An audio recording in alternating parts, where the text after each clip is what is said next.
Guys, may ituturo ako sa inyo guys. Simpleng uh, tip how to do it. Pag nangyari sa fusion nyo ang ganito guys. Yan, blurred ang kabilang camera. So, dito sa kabila, okay naman. Dito sa kabila, blurred. So, wag kayong panic guys. Ang nangyari dito, failure sa focus failure. So may problema na ang board pag ganito, siguro ayaw na mag auto settings, auto focus. So kailangan siya, ang gagawin natin is manual. So ayan, check this out kung anong nangyayari guys. Yan, pag ganyan ayaw talaga magdugtong guys. So ituturo ko sa inyo how to fix this problem para sa mga followers, sa ating mga audience, ating mga viewers. So how to fix this problem. Ayan guys.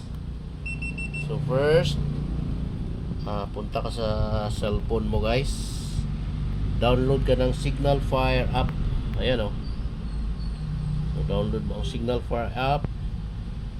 So kailangan naka-on ang Bluetooth guys. So naka-on ang Bluetooth para automatic na kukonek si Signal Fire sa app. So simple lang ang gagawin nyo guys pag mangyari ito sa fusion nyo. Ayan, free ito guys, free tutorial para sa mga hindi pa alam. So para sa mga baguhan.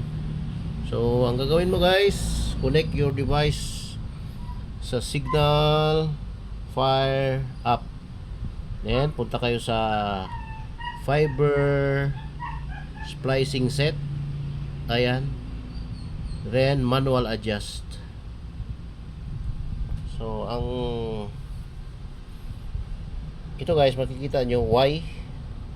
So ang Y, adjust mo siya Y. Ito. May X at saka Y.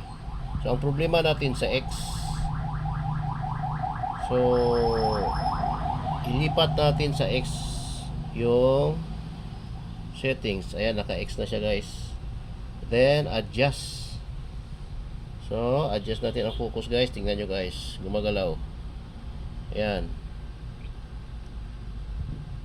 So ayan, gumagalaw guys.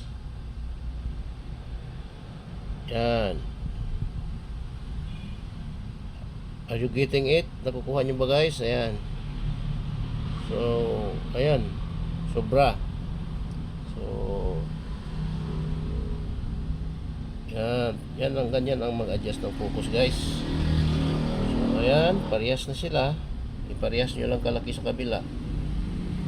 So ayan, diba? Wala na yung blurred guys. So then try natin ulit. Exit muna natin sa manual adjust.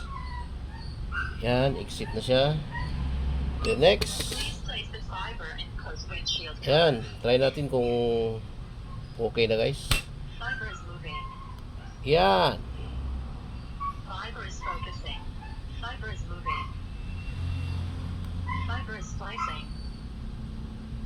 Ayan. Diba? So yan lang guys para sa ating mga followers, ating mga viewers. So yan ang tutorial ko today para sa inyong Signal Fire maintenance. Alright, successful na guys. So ayan. Alright, tapos na tayo. Thank you for watching.